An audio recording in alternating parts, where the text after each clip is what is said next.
Todo mundo tá procurando o Ezra, mas talvez ele seja a chave para algo muito maior. Bora pro vídeo que eu te conto mais. Saudações, saudações imperiais. Já vai se lembrando, tá? Deixa o like, ativa a notificação, obviamente se inscreve no canal, tá? Se você curtiu o trabalho. E no mais assim, a teoria é a seguinte, tá? O Ezra, ele é mais importante do que muita coisa. Muita gente tá pensando que ele é, tá? Por quê? Como é o seguinte, o Ezra, ele não é mais só um Jedi, certo?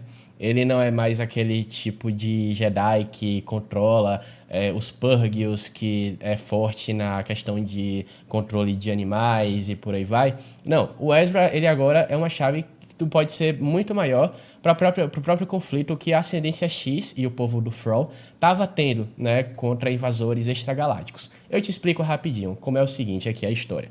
A história do Thrawn, na verdade, para quem não sabe, é uma de espionagem, digamos assim, tá? Você tem a Ascendência X, que é o povo do Thrawn, tá? O governo por trás do povo do Thrawn, e eles estão muito preocupados com a ameaça extragaláctica, chamada os Grysk. Os Grysk, ele basicamente é o equivalente, tá, aos Yuuzhan Vong do antigo Legends, para quem conhece. Eles são invasores extragalácticos, estão muito preocupados em conquistas militares e por aí vai, e o povo X está preocupado com isso. E aí o Thrawn fez o quê? Né? O Thrawn foi enviado sob uma pretensão de falso exílio do seu povo, e aí o Thrawn foi enviado justamente para meio que se infiltrar no Império.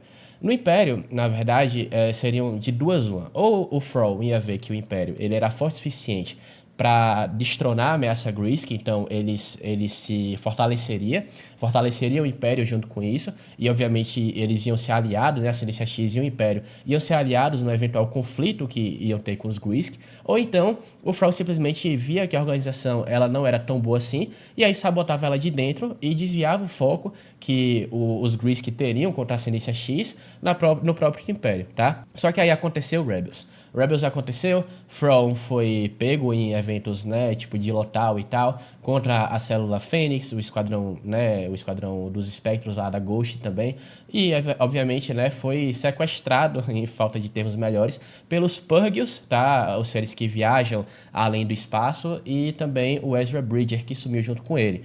Né, na pretensão de ter que ver isso acontecendo até o final de tudo. Então, assim, Thrawn, ele é um cara que atualmente ele é importante no Império, tá?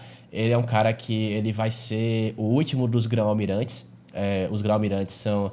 Tem até no card isso, eu vou deixar o card aí. Os grão-almirantes são pessoas que foram escolhidas a dedo, tá? Pelo próprio Imperador Palpatine. Tem um pouco de respaldo nisso. Só que a ameaça talvez não seja com o Thrawn. E o Ezra seja a chave para isso. Porque agora, né, que o Império ruiu, o Império caiu, literalmente. Então, você tem essa época pós-Batalha de Endor, onde você tem a Nova República, que tá passando por um processo de desmilitarização, como a gente viu. Eles estão sucateando coisas do Império, ou melhor, deixando na sucata e não sucateando, né? Porque sucateando seria salvar aquilo que você quer para usar, mas eles não estão fazendo isso. Então eles estão destruindo literalmente coisas do Império para não usarem e não terem pretensão de usar em um período armamentista, né? A Nova República está sendo totalmente desmilitarizada. E aí agora, nesse momento, na hora que os Grysk estão vindo, né? Ou já chegaram, ou estão vindo, enfim, mas no momento que o Thrawn ele pode chegar, a gente lembra que o Ezra esteve com ele nesse todo momento. Então, provavelmente, assim, já se passaram, 6 anos, bora contar assim, tá? Porque 1 ano antes da Batalha de Yavin, que Rebels acontece, aí tem a Batalha de Yavin, Endor acontece, 3 anos depois da Batalha de Yavin, e nada, a gente tá em uma época de, 5 anos pós-Endor, né, agora. Então, não são 6 anos, não, são 5, 8, 9, mais ou menos 10 anos, tá? Então, mais ou menos 10 anos aí você tem... E nesses mais ou menos 10 anos você tem talvez uma própria revelação do próprio Thrawn que o Império ele ia cair, certo? Porque, como eu falei, ele não estava querendo ver o sucesso do Império. Ele estava querendo ver uma alternativa para lutar contra os Grysk, para salvar seu povo, né? Que é eventualmente isso que a missão dele foi enviada. E o Ezra ele pode ser a chave para isso, para unir o Thrawn com a Nova República. Porque a gente sabe que no Legends também, na época dos Yuuzhan Vong, que os Yuuzhan Vong eles meio que estavam invadindo a galáxia e tal, tinha toda a parada dos remanescentes imperiais, o Império e o que eventualmente era a Nova República e que tinha se reformulado em uma federação galáctica de sistemas, eles meio que se uniram para lutar contra a ameaça Yuuzhan Vong. E talvez isso não seja diferente aqui no Canon, tá? Que está praticamente sendo uma releitura desse processo todo e também da trilogia From. Então você tem a volta do From, e você tem a volta do Ezra também. E no primeiro momento, pode até ser que ninguém confie no From, porque obviamente o cara, né, vende o sistema que todo mundo acha que, né, que ele é do Império mesmo, ninguém sabe das motivações verdadeiras do From, senão ele mesmo e talvez até o próprio Imperador Palpatine, a Ascendência X também.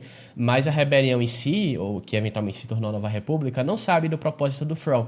Então, no momento que ele chega, e ele pode até dizer assim, eu estava tentando construir uma coisa para lutar contra essa ameaça Grease, por aí vai, e ninguém acredita. Mas aí chega o Ezra, que passou 10 anos com ele, basicamente, e viu, né, algumas coisas da outra galáxia que podem até ser verdade, né? Que ele fala assim, poxa, isso aqui é verdade o que o From tá falando, a gente precisa se unir para uma batalha que tá por vir, que é muito maior do que isso. Então o Ezra ele pode servir como, né, tipo, em trocadilho de palavra, o Bridger da palavra, né? O Ezra Bridger é tipo a ponte entre justamente o governo da Nova República com os remanescentes imperiais. E aí você tem os remanescentes imperiais, né, tipo comandados pelo restante do Pelion também, que o Pelion, a gente viu lá em The Mandalorian que ele tá juntando forças, esperando o retorno do From e por aí vai. Então na hora que o From voltar, o Ezra ele pode até falar assim pro governo da Nova República e dizer tipo assim, a gente precisa lutar contra essa ameaça Grease, de alguma forma, sabe? E aí, no caso, pode até ser que algumas pessoas não acreditem, porque em Star Wars é muito comum você ter uma rebelião dentro de uma rebelião. Então, por exemplo, lá em Rogue One, você tinha a galera que não queria atacar Scarif, que não sei o que e tal, e aí chegou o Cassian, chegou o Melch, juntou forças com a Jean, e todo mundo foi atacar Scarif, aí juntou o Almirante Rados e essa galera toda, mas grande parte da rebelião não foi pro conflito de Scarif. Da mesma forma, a Nova República, na época da Sequels e por aí vai, um pouquinho antes, lá em Legado de Sangue, meio que a galera não queria lutar contra uma provável primeira ordem que estava surgindo, a Leia pegou, foi lá e surgiu uma resistência, sabe? Formou uma resistência. Então, no caso, da mesma forma, poderia acontecer isso. Você poderia criar um subgrupo, digamos assim, da Nova República, né? E dentro dessa Nova República, você teria o subgrupo do Ezra, da Hera, do Chopper, do Zeb, da Sabine, da Ahsoka, e também, obviamente, essa facção, pequena facção, se aliar com os remanescentes imperiais para combater, né, toda a ameaça Grease, né? E o Ezra seria o cara que diria, a gente precisa fazer isso aqui. E as pessoas iam acreditar nele, obviamente, porque, né, ou melhor, muitas das pessoas, tipo Hera, Ahsoka e tal, porque já conhecem ele. Mas talvez o governo da Nova República não acredite totalmente nele, né? E tenha todo aquele processo de votação, de não sei o quê, não, a gente tá muito sem armas, então a gente não pode lutar numa guerra e tal. Então, por isso que a importância do Ezra de trazer esse conflito mais à tona, tá? E eu acho que é isso que vai acontecer na série da Ahsoka. Não na série da Ahsoka em si, mas provavelmente no futuro do Mandoverso, que a gente sabe que o Mandoverso, né, ou seja, as obras da época de The Mandalorian, vão culminar em um filme do Dave Filoni, tá? Então vai ser um evento tipo de cinema em si. Faria muito mais sentido você ter uma ameaça extragaláctica que luta em muitas coisas do que apenas os remanescentes imperiais de um cara que não exatamente era imperial para começar a história, que é o From, tá? Então o Ezra ele pode ser essa questão aí, tá? Então é isso, essa é a minha teoria, né, minha especulação, o que eu quero que aconteça na verdade, porque faria muito sentido.